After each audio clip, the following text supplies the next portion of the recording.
نام بھی طارق ہے نا, تو اس بہانے سے بہت سے لوگ مجھے فون کر دیتے ہیں. خاتون کا فون آیا, وہ آپ طارق چوتھا ہی. میں نے کہا اللہ نہ کرے بھائی. میں نے کہا خیر مسئلہ. کہہ رہی وہ آپ نے ایک وظیفہ بتایا تھا, اس سے میری ایک بچی کی شادی تو ہو گئی, 2 بچیاں رہ گئی ہیں, ان کے لیے بھی بتا دیں. میں نے کہا کہ اللہ کی قسم وہ اس وظیفے سے نہیں ہوئی تھی, وہ ویسے ہی ہو گئی تھی. باقیوں کی بھی دعا کریں ویسے ہی انشاءاللہ ہو جائے. میں نے کہا اس سے جا کے تحقیق کریں, اس کے اپنے خاندان کی بچیوں کی کتنوں کی شادیاں نہیں ہو رہی. اگر یہ وظیفوں سے ہو رہی ہوتی, اس کی اپنی کتنوں کی نہیں. میں نے کہا آج کل تو شادیاں ویسے ہی نہیں ہو رہی ہیں, بندے کریں گے تو ہوں گی نا شادیاں. یہ تو آپ لوگ کتنے ہیں یہاں جو میرڈ ہیں, سارے کنوارے بیٹھے ہیں یہاں پہ. جب کرو گے ہی نہیں, عمریں نکلیں گی تو الٹے لٹک کے وظیفے پڑھو, سیدھے لٹک کے وظیفے پڑھو, کچھ بھی کرو, ہوگی نہیں. ابے بھائی روٹی کھاؤ گے نہیں تو پیٹ میں جائے گی, وہ جو مرضی کرو. جب مردوں نے نکاح کرنا ہی چھوڑ دیا ہے, 40 سال کی عمر میں تم نکاح کرو گے تو لڑکیوں کی شادی کہاں سے ہوگی؟ اور ماں باپ اپنے بیٹوں کو شادی کرنے نہیں دیتے, لڑکے تو کہاں کرنے دیتے ہیں شادی, اور روتے ہیں کہ ہماری بیٹیوں کا رشتہ نہیں آ رہا. تو بھائی اس لیے نہیں آ رہا کہ دوسرے کے باپ بھی اپنے بیٹے کو شادی نہیں کرنے دے رہے. ایک چھوٹی سی بات کہتا ہوں, وہ موضوع آ جائے تو چھوٹی سی, پھر میں اصل موضوع کو بس سمیٹتا ہوں, آپ ذرا گچی پکڑ کے رکھیں اس کی. آج کسی کا فون آیا کہ وہ ہماری کوئی خاتون تھی, وہ بیوہ ہو گئی تھی, یہ ہو گیا تھا, فلانا ہو گیا تھا. اب بڑی مشکل سے ان کا ایک جگہ رشتہ طے ہو گیا ہے, 1 سال کے بعد شادی ہے. تو میں نے کہا 1 سال کے بعد کیوں ہے؟ کہہ رہے ہیں وہ لڑکا کہہ رہا ہے کہ میں پہلے اپنے پاؤں پہ کھڑا ہو جاؤں. میں نے کہا آپ لوگوں کی طرف سے تو دیر نہیں ہے نا. کہہ رہے نہیں, لڑکا کہہ رہا ہے میں پہلے گھر بنا لوں, میں کمرہ بنا لوں, میں یہ کر لوں. میں نے کہا ان کے گھر میں کوئی کمرہ نہیں ہے؟ کہہ رہے ہاں وہ ہے. میں نے کہا کیا وہ کھاتے نہیں ہیں؟ بھی کھاتے ہیں, صبح ناشتہ بھی.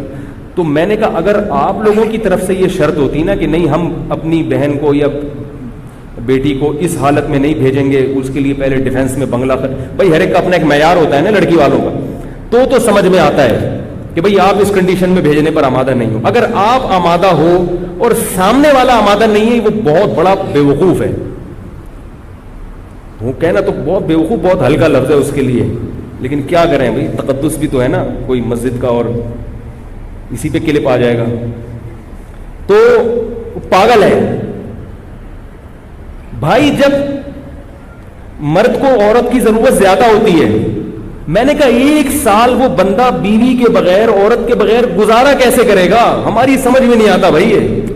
اس ماحول میں جب تمہیں لڑکی خود اپنے حقوق سے دستبردار ہو رہی ہے, وہ کہہ رہی ہے کہ بھائی میں اسی روکھی سوکھی میں تمہارے ساتھ گزارا کر لوں گی, تو لے آؤ یار, فوراً لے آؤ جا کے. بولو بھائی ٹھیک ہے, اور کیا چاہیے, گھر بھی بنتا رہے گا, تنخواہ بھی ہوتی رہے گی. یا تو وہ راضی نہ ہوتی نا. تو میں نے ان کو فون پہ کہا, میں نے کہا اللہ کا بہت بڑا فضل ہو گیا کہ اللہ نے مجھے مولوی بنا دیا, ورنہ میں بھی ایسا مکھنچو ہوتا. معاشرہ تو ایسے ہی لوگ پیدا کر رہے ہیں. کیسے 1 سال خدا کی قسم روزے رکھ کے گزارا ہو سکتا ہے؟ میرا یہ نظریہ ہے. اس ماحول, اس معاشرے میں عورت کے بغیر 1 سال گزارا ہو جائے, اور آدمی بھی جوان ہو, اور ہو بھی آدمی بھی ہو, اور 1 سال عورت کے بغیر وہ گزارا کر لے, اس کو لیبارٹری میں لے جا کے رکھ دو, اس کو گینز بک آف ورلڈ میں اس کا نام لکھوا دو. کیسے گزارا کرے گا؟ یہ زندگی کا ہر وقت کی ٹینشن ہے. یہ تو خواہشات نفسانی جو ہے, یہ شہوت ہے, تو جسم کی ریکوائرمنٹ ہے. جیسے بھوک لگتی ہے نا, چاہے کتنے نیک ہو, کتنے پرہیزگار ہو, بھوک تو لگے گی بھائی. چاہے تبلیغ میں چلے لگا لو, 4 مہینے لگا لو, اور ڈبل ہو جائے گی بھوک. تبلیغ میں نکل کے آدمی واقعی میدا بڑا ٹائٹ ہو جاتا ہے, ڈبل کھانا کھاتا ہے. اس کو ختم نہیں کر سکتے, صحابہ نہیں ختم کر سکے تھے بھائی. عثمان ابن مظعون رضی اللہ تعالی عنہ سفر میں ہوتے تھے, کہتے تھے ہم بیوی کے بغیر سفر کرتے تھے, ہم پہ بہت شہوت سوار ہو جاتی تھی, ہم بہت پریشان ہوتے تھے. صحابی جو نبی کی صحبت اٹھاتے ہیں, اتنے پریشان ہو گئے کہ انہوں نے نبی سے اجازت مانگی کہ یا رسول اللہ آپ ہمیں اجازت دیں, ہم کوئی ایسی چیز کھائیں کہ ہم خسی ہو جائیں, نامرد ہو جائیں, ہم سے گزارا نہیں ہوتا عورت کے بغیر سفر میں. تو آپ صلی اللہ علیہ وسلم نے فرمایا کہ نہیں, تمہیں خسی ہونے کی اجازت نہیں ہے. کیا فرمایا؟ تزوج الودود الولود فانی مباہی بکم الامم. فرمایا نکاح کرو. نکاح کیا مطلب؟ سفر میں کر لو کسی سے نکاح.